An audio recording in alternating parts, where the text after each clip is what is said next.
I always loved transformations, helping people transform, started with the before and after makeover, but then the Right. before and after weight loss. And self-love isn't something I could take a before and after picture of, but that impact has been so much greater than, anything that makeup or weight loss could do.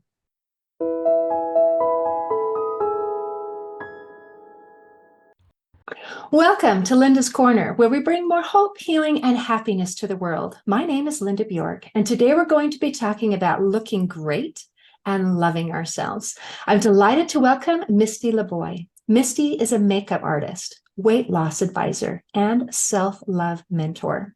You can reach Misty at her website, mistylaboy.com, and I'll include a link in the show notes. Welcome, Misty. I'm so glad that you could join with me today. Hi, Linda. Thanks for having me. It's an honor to be on your podcast. Thank you. And I'm excited to be talking about this because this applies to all of us, especially women. We want to look good. We want to feel good. And I checked out your website and I loved being greeted with this giant message that said, "Hello, gorgeous soul. Are you ready to fall in love with yourself?" And I thought, yeah, yes, I am. So, can you help me today to fall in love with myself? And I'm excited to be talking about it not only from the outside, but from the inside out. So let's get talking about how to make that happen. Yes, absolutely. I am very passionate about helping people, women especially. But my journey started about 15 years ago. I became a makeup artist and I was, helping people look in the mirror and smile and feel good about themselves. And, I enjoyed that. And that kind of led me into a health and wellness aspect. And I lost about 65 pounds on a great program that I share with people. And I've helped many people lose weight. So we've got the outside part. And about 3 years ago, I was still feeling like something was missing. And I thought, I was feeling like I was never going to be happy. I was never truly going to be happy. I didn't know what it was. I tried um, really to self-medicate in many ways. I was doing retail therapy and I had plenty of wine and it just nothing seemed to quite fulfill me. And it wasn't until during the pandemic when I had extra time on my hands that I was able to start to recognize that what was missing was my self-worth, my self-acceptance, and my self-love. And that's sometimes hard for people to recognize. Especially as women, we go about our lives and we're busy just helping other people. And, especially moms, we have our kids and, we stay really busy and we're not focused on ourselves. And during the pandemic, I had the opportunity to really actually focus on myself for a change. And I thought, I looked in the mirror and I thought, okay, I lost weight. I got my makeup on point. I look good, but I still don't feel good. And, digging deeper and doing more self-reflection and journaling, I realized that I hadn't fully accepted myself. And what I mean by that is accepting the good and the bad. I could accept the good, I could accept the compliments, but there were parts about me that I didn't love. And there were even parts about my body, with self-confidence and body image that I just didn't love. And I thought, what, let me work on those things. And I spent 2 years working on those things. And it led me down this path of self-love, this beautiful journey. And I was feeling really called to share it with other women. And that's how I got here. Yay. Okay. I loved every piece of that story. And you mentioned twice about looking in the mirror. And when we look in the mirror, what do we see? And I loved how you talked about, I have got my makeup on point, and when I look in the mirror, I want to smile. And that makes a huge difference because how many of us, when we look in the mirror, it's like, let's move along. And so to be able to look at yourself and smile. And a lot of us believe that, you know what, I'm going to look in that mirror and I'm going to smile and I'm going to feel good when. And then you can fill in the blank. It's like when I learn how to apply my makeup in such a perfect way, or it's when I've lost this much weight and I have gained the size of my dreams, and I look, then I'm going to feel awesome. And I Right. think that getting our body into shape and putting our makeup on and taking care of our hair, I think these are wonderful things. They're But ways they're to show, conditions. yeah, there are ways to show respect for ourselves, that it shows that I care about me and that I'm worth something. But it can also serve kind of as a mask where it's, this is what I want to look like, but I know the real me. And the real me is not that great. I have flaws. I have flaws, and I have, maybe it's in what I've done, maybe it's in how I look. I have these things. And so I love that you have got just a package deal coming on about how to look in that mirror and not only smile that I look good, but to smile that I feel good. So, is it okay? Let's see. I'm thinking about, I would love a few weight loss tips if you wouldn't mind. So, for just looking at the mirror and smiling, you've had incredible success. That 65 pounds is a lot. And so, congratulations. Thank you. That takes discipline and it takes a lot of things. But I think it helps if we can love ourselves during the journey and not say, I will love myself when. When. So if you wouldn't mind, let's talk about a few of those outside things, and then let's keep working inward about, okay, what makes the difference when I Sure. feel good? Yes. So like the losing weight, like the weight loss tips, the best ones that I can give you are stop dieting. Ooh, I like this. Okay, give me an alternative. They say the first three letters of diet are die, and you do feel like you're dying sometimes. And I was a yo-yo dieter. I would gain and lose the same 10, 15 pounds for 20 years.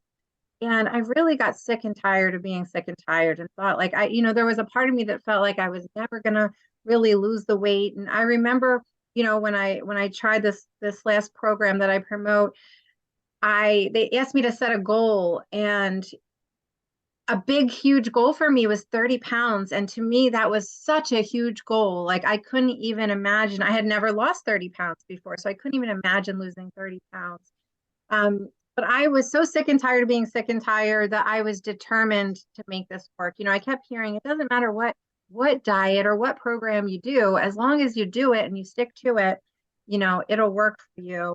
And I had a friend who had success, and she shared the products with me, and I thought, okay, I'm going to do exactly what you tell me to do, and I'm going to follow along. And I did. And in my first 30 days, I lost 20 pounds. And I had never lost so much weight so quickly. And then I was skeptical and thought, yeah, but what happens when I stop? Which, I tell people it's like, well, what happens when you take your bra off?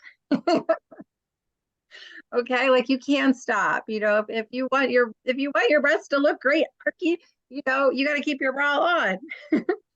So with the weight loss, it was like I had to stop dieting, and I had to make it a lifestyle change. And I had to look at it like, how can I make this sustainable for me? I had tried like a keto diet before, and I'm a carb lover. I'm Italian. And if you would tell me I couldn't eat pizza again, like that would never work for me. So I had to find what works for me. And I encourage people to do that as well. It really isn't about the program, it's about you following and sticking to the program and not doing it because you hate your body, but because you love your body. And I thought, my body wasn't a representation of who I was. It was just the outside shell. But I wanted to improve it. And how could I improve it? So I started following this program, and it taught me about portion control. Portion control was huge. I would often eat two or three slices of pizza just because it tasted good and I could. So with portion control, I learned I can still eat pizza, but now I'm only going to eat one slice of pizza. And also with intermittent fasting, I learned about intermittent fasting, and I was able to incorporate that into the program.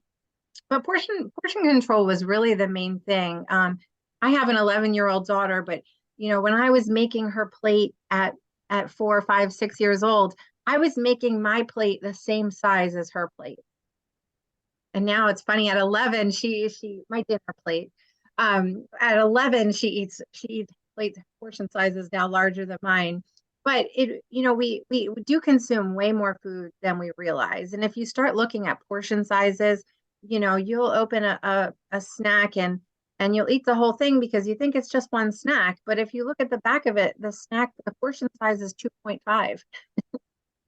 So in that one snack bag that you just consumed, you really consumed 2.5 portions. So I had to get good at reading labels and also learning about what was in the ingredients and what I was putting in my body, because I found the cleaner I ate, the better I felt. Taking out a lot of processed foods was really helpful. Increasing my protein. Women in general do not consume enough protein. So that was another huge thing that I had to do. But finding something that was sustainable. So people will ask me, do you still do those shakes? Well, yes, I do. Every morning for breakfast, I have a shake, and it was a much better choice than a bagel, a bowl of cereal, or any of the things that I was eating before. So I had to just really find what worked for me. I love that. So stop dieting. And then when we have the idea that it's something that we do until we lose the weight, and then we go back to whatever it is we're doing now, that's how we get our yo-yo effect as we change the way we do things. And so I love how you said, don't tell me I can't have pasta. Don't tell me I can't have pizza, something that's going to make me feel deprived always. Let's find something that's going to work with me that I can have as a lifestyle, and then implement changes that I can do and feel good about. And I love how you said, I feel better when I do this. And so then it's almost a mental shift as well as what you're doing. It's I'm doing this because I feel better. And there was a study done that I just loved, talking about our mental, how it affects our weight loss. And they took a group of people and they had them say, okay, we'd like you to follow this diet. And then they divided them into 3 groups. And they said, okay, you guys, if someone offers you something you're not supposed to have, you say whatever you want. And then on one of the groups, they said, we want you to say, I can't have that. And then another group, they said, we want you to say, oh, I don't eat that. And then after a while, they checked to see how they did. And it was interesting. The ones that they didn't tell them how to do anything, about half of them stuck with it. And the ones they said, I can't, they did horrible. It was worse than half. It was like 20-30% did successfully following this. But the ones who said, oh, I don't eat that, they did much better. It was more than 50%, like 70 and 80 were able to complete it, because there's something about I can't, that as soon as I say that word, it's like someone is trying to control me. I hate Right. it. And I'm going to fight it as soon as I can. And even if it's us putting the restrictions on, that's just fascinating. I'm doing this because I like it. I'm doing this because it feels good. Well done. Congratulations. What you did obviously worked, and I'm so happy for you. And the advice you gave is going to be able to help anybody who listens and applies. And that's the trick, is we have to learn it and do it. And those two things together are what make all of the change. Okay, so you said you did all of these awesome things, and now you're looking in the mirror and had that success that everybody wants, and it still wasn't enough. So let's go to the next level. What awakened you and helped to make that difference, so that it's not just I am my body, it's I'm Misty and she's awesome and I love her and she's worth loving. So I would say what led to that was I was in a toxic relationship, and that toxic relationship ended, and I felt so bad about it, and I was in such a low place, and I was beating myself up about it because I still wanted to be in the relationship. The choice to end the relationship was not mine. And someone said to me, I don't understand why you would want to be in a relationship with someone who didn't want to be in a relationship with you. Like, you're worth more than that. And that really spoke to me. And, that kind of made me recognize that I wasn't really valuing myself. And, I definitely had some self-worth issues. And I mean, just the fact that I was in the toxic relationship for as long as I was, it was like I was disregarding the red flags. I'm naturally a very positive person. So I'm always looking for the best and always hopeful that things are going to change or things are going to be better. But there comes a point where you have to face reality and you have to make sure that a person's actions and words are in alignment.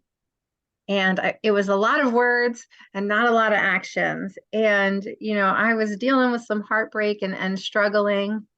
And the time that I was spending on that toxic relationship, once that relationship ended, I was able to spend that time working on myself. And it made me, I'm very grateful for that toxic relationship because it made me recognize what I do and I don't want in a relationship. And it made me realize that you teach people how to treat you. And it really helped me to get a better sense of self-worth and recognize that I am worthy of more and I deserve to be in a great loving relationship. But most importantly, that great loving relationship has to start with you. You have just given so much food for thought and so many ways that we can take this conversation. I really appreciate you sharing because these things matter. And how many people, how many women are in toxic relationships and thinking like you were that I'm a positive person. And being a positive person means that I'm hoping for the best and I'm seeing the best in this person. And to be able to think that way and then to feel like, but I'm not getting the results that I'm expecting is confusing. It's not clear cut. When I was a little girl and we used to watch cartoons, they would have clear cut good guys and clear cut bad guys, and you could tell which was which because it was all black and all white, all good, all bad. And people aren't that way. We are a mix of things, and it is good to see the potential in other people. But that does not mean that we have to be in a relationship that damages us while they are either choosing to grow or choosing not to grow. We get to choose to be in a relationship that builds us and that we can love people without becoming entangled with them. And so that distinction, I really appreciate that because I think it's very confusing for so many people, especially when the words, like you said, there was good talk. And if I can trust in the good talk, then everything would be okay. But the walk didn't match the talk, and that hurt you. And that was not something that you needed. And so I would love to talk more about this idea that we teach people how to treat us. Can you elaborate on that a little more? It is Yeah. so true, and yet most people don't recognize it. Um, I would say that starts with boundaries. So I was a people pleaser and I struggled with codependency and I just wanted to make this person happy. And, unfortunately, it was at the detriment of my own happiness. But I was realizing the more I gave, the more he took. And the more I gave, the more he took. And I I wasn't getting anything in return. It wasn't a balanced relationship. And in learning about attachment and love, that was another thing that really kind of opened my eyes. I think so many people they think it's love, they think they're in love, but it's really attachment. And I learned a lot about different attachment theories, and that's for another day. But that kind of led me to setting boundaries. And I realized that I hadn't set boundaries with a lot of people in my life, including my children, my family, and especially with this toxic relationship. So I had to start setting boundaries and deciding what I was going to tolerate and what I wasn't going to tolerate and what I was going to put up with and how I was going to protect myself and my energy.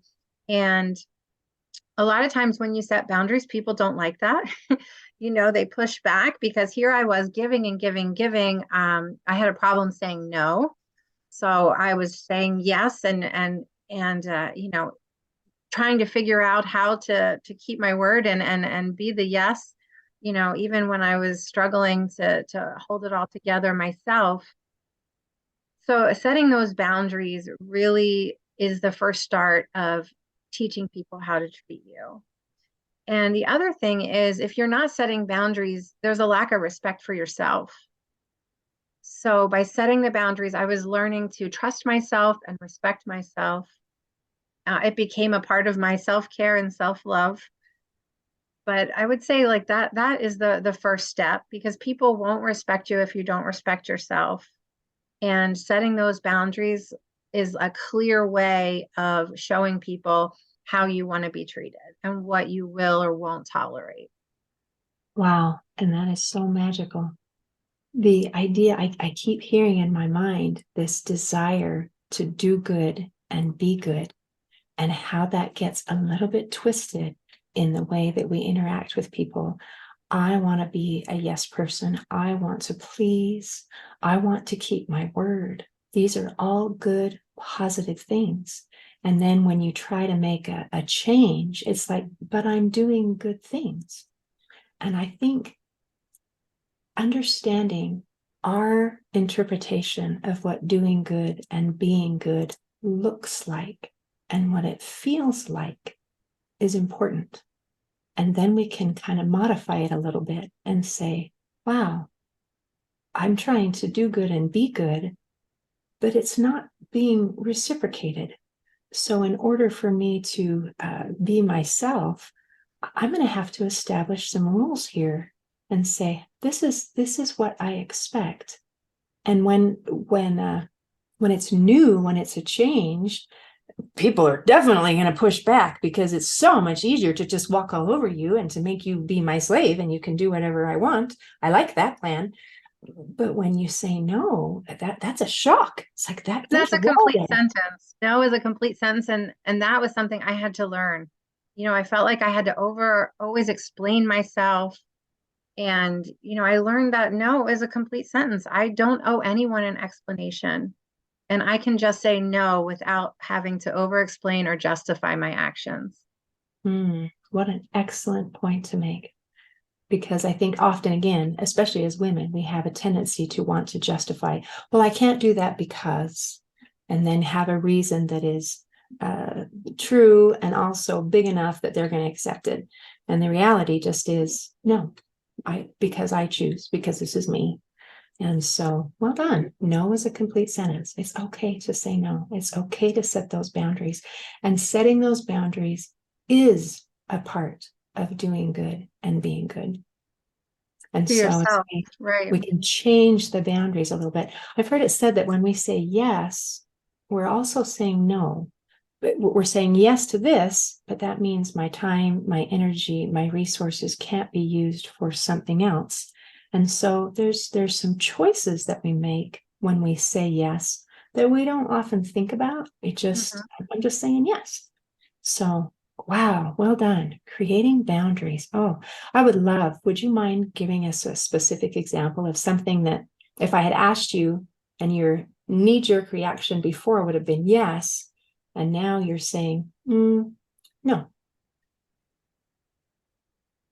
Yes, if someone would ask me for a favor, a ride somewhere, or they needed me to do something with them or go somewhere, I would immediately say yes. And now I take a moment to pause and think, can I really fit this into my schedule without stressing myself out? Like what you said, what am I going to be saying no to if I say yes to this? Is it a priority to me and to that person? These are kind of reflection questions that I ask myself before I immediately say yes. And really, it comes down to, do I really want to do this? Because I'm sacrificing myself and my happiness by doing things that I don't want to do. So, no. Mom, I don't want to go to, so and so's baby shower, where I would have felt obligated to go before. But personally, like I don't enjoy baby showers, and I don't enjoy spending my entire day watching someone open gifts. Like that's not my idea of a good time. And doing it out of obligation or doing it because I was guilted to do it is not the right reason to do it. So now I have a boundary there. I don't do things that I don't want to do. If it's not a heck yes, then it's a no. That's a great line. If it's not a heck yes, then it is a no. And I love that. I think we do a lot of things out of guilt and out of duty, out of expectation. And it's so much better when we're able to do things from a place of love. Absolutely. And I think as we fill ourselves with love, then we're able to let that spill over so that when I do go to something, when I attend something, when I'm visiting with someone, then it's because I want to be here. Right. And hopefully you can feel that I want to be here. And as we're having this conversation, I'm here because I love what I do. I love meeting wonderful people like yourself who are interesting and have these great stories to share. And I love it. I love what I do. So thank you. And thank you for sharing all of these things. So I'm thinking now you're going through this process. I'd like to go back, if it's okay, just a little bit to that relationship again. I really appreciated when you said this was hard, but I'm grateful for it. It was good. This was the thing that kind of flipped the switch and made me rethink what I'm doing and why I'm doing and who I am. And I think that matters because when we go through hard things, we can look at it a couple different ways. One, it's, oh, there it is again, more hard things. I can't do anything about it. It's terrible. Hard things always happen to me. Or it can be that chance to wake up a little bit and to recognize I might need to make a little course correction and Mm-hmm. rethink things. So I was just very impressed that you were able to do that. And have you been able to heal and move on? Are you feeling comfortable Yeah. and I mean, I believe we create our own reality, and we attract things and people into our lives. So, I had to look at this relationship and see, we co-create relationships. So I had to own my part in it. It wasn't all toxic just because of this partner. I definitely played a role in it. So in order to heal that, I had to own my part in it. And the fact that I didn't set boundaries and that I was trying to, be a people pleaser, and I just wanted the love from him that he wasn't giving. So I was just trying harder and harder to get the love and trying to show him more love, and it just wasn't working. And I had to pull back from it and recognize that I played a part in that. And also, when you're in a difficult situation, a lot of times it's hard to see how you got there and the role that you played in it and the lessons that there are to learn. And, now I kind of have a different mindset about it. So I can do more self-reflection and look at a situation and say, okay, I'm not happy with the situation. Like, what's really going on here?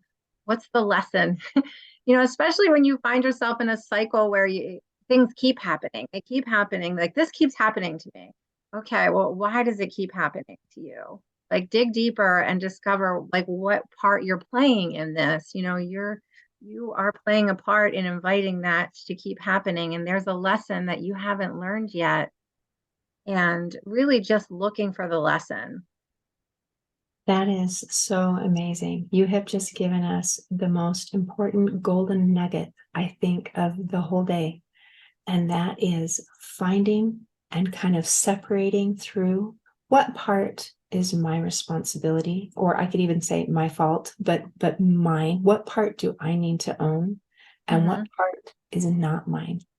Because I'm imagining I'm in a relationship and I'm doing my best to make this person love me. And he's not reciprocating, he's not loving me.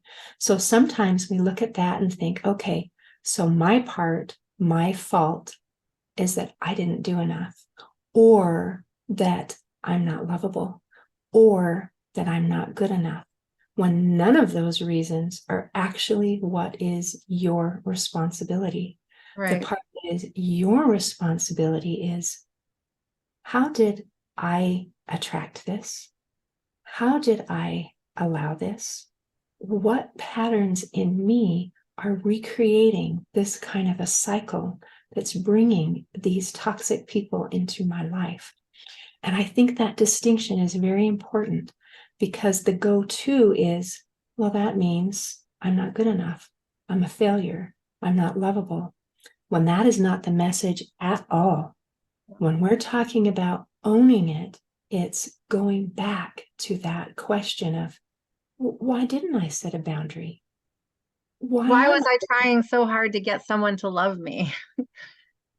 Like you shouldn't have to try hard. Like you are lovable just as you are. And I had to recognize that, you know, there are people that don't love me, and that has nothing to do with me because I am lovable just the way I am. So those people aren't for me. And no, I don't want to be in a relationship or try to be in a relationship where someone doesn't want to be an equal part or someone doesn't want to reciprocate.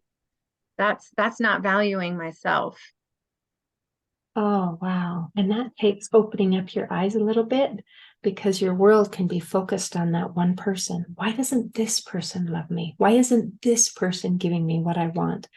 And then instead of opening up and saying, but I am lovable, I am worthy, I do have value, and there are people who love me, and there are people who can see that. So I'm going to choose to associate with these kinds of people, the people who respect me, the people who see me, the people who love me. And love doesn't require a reason. Just like you said, no is a sentence. Love also doesn't require a justification or a reason. You just love. Right. So that is so huge. Well done. I am so proud of you for being able to wake up and recognize that cycle, so that doesn't repeat itself again. Right. Because I loved how you mentioned we find ourselves in patterns that just follow a cycle. It's like you choose someone and they're not a good fit. They're not nice to you. And so you get out of that relationship thinking, oh, they're the problem. And then when we get into another relationship, and then the same thing starts happening. And it's when we see these patterns that we have to recognize, or if we want the pattern to end, we need to recognize there is a common denominator. There is something about Yes. me that is attracting this or allowing this. And that's beautiful. Because it takes courage, because it's kind of easier just to say I'm the victim and just these jerks Right. keep coming into my life, rather than saying, I have a role to play. What is that? And can I correct it? So let's go here. What kind of, just the course correction was recognizing, you said you made boundaries Yeah. and then recognized, hey, wait a minute, I am awesome. Well, I had to get radically honest with myself first and acknowledge the good and the bad in me, kind of going back to that self-acceptance. Like, I'm not perfect. We're human. None of us are perfect. But, what role did I play? And once I owned that, I could get myself out of victim mentality. Like you said, it's easy to be the victim. And yes, this man treated me poorly, but I allowed him to treat me poorly. So it's just recognizing it. And I feel like you can't make changes. You can't break the cycle until you recognize that there is a cycle and you're part in the cycle. And then you can start taking steps like setting boundaries and doing things differently to get differently. Do different to get different. I love that. I love that. That's amazing. This has been so fun. We've started with makeup and weight loss and getting all the way. This is like a whole body makeover from the inside out and all of the pieces, parts. And I love it, because then when you're to that place, it's like you can truly be happy and peaceful and joyful. And once again, when we look in the mirror, we can smile. Yes. And I love that. Misty, is there anything else you want to make sure that we cover before we close today? I want to say that when you truly love yourself unconditionally and you fully accept yourself, flaws and all, things will change for you. Your life will change. You will break patterns. You will stop seeking validation externally. You won't need a partner because you'll recognize that everything that you need is within you. So there's so much empowerment that I just feel like so many people don't know about. And that's why I'm doing what I'm doing. I want to just help people to recognize their self-worth and to be able to fully love themselves because it really is life-changing. And you will truly be happy, once you get to that point. I appreciate so much you bringing that up. And that's so important.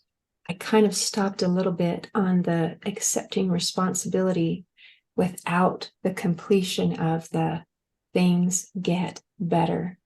Everything changes.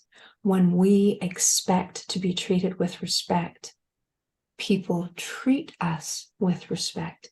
It changes the way that other people interact with us. And so we make the changes within ourselves, but it doesn't only affect us, it affects the people around us and our experience. So thank you so much for completing that thought because it matters. Otherwise, is it worth it? I mean, is it worth it just to wake up? Not if I don't get better results, not if I don't feel better, not if I'm not happy. So again, thank you. That was very important. I appreciate it. Yes. And also I'd like to mention that on my website, I do have a quiz. It's about 5 love locks, and it's for you to find out what your love lock is. And a love lock represents common challenges that women face on their self-love journey. And it will help you gain insights into your key or how to release these barriers, embrace a healthier, more fulfilling relationship with yourself, and truly find out what's keeping you from fully loving yourself and accepting yourself. Mm, thank you. Thank you very much. And I'll make sure to have that link included so that people can find it and take that quiz. So again, Misty, thank you. I appreciate you very much. Thank you. In closing, I'd like to share a quote by Coco Chanel. She said, "Beauty begins the moment you decide to be yourself." Today, Ah, I invite our listeners to feel beautiful as you fall in love with yourself. See you next time on Linda's Corner. Thanks for listening. If you enjoyed this episode of Linda's Corner, please share and subscribe to help us reach new listeners. I also invite you to check out my nonprofit, Hope for Healing, at the website hopeforhealingfoundation.org for free ebooks and other free resources to help increase happiness, build confidence and self-esteem, strengthen relationships, manage stress, and calm feelings of depression and anxiety. I also invite you to grab a copy of one of my books, like Crushed, A Journey Through Depression, or Amazon bestseller, You Got This, an action plan to calm fear, anxiety, worry, and stress. See you next time on Linda's Corner.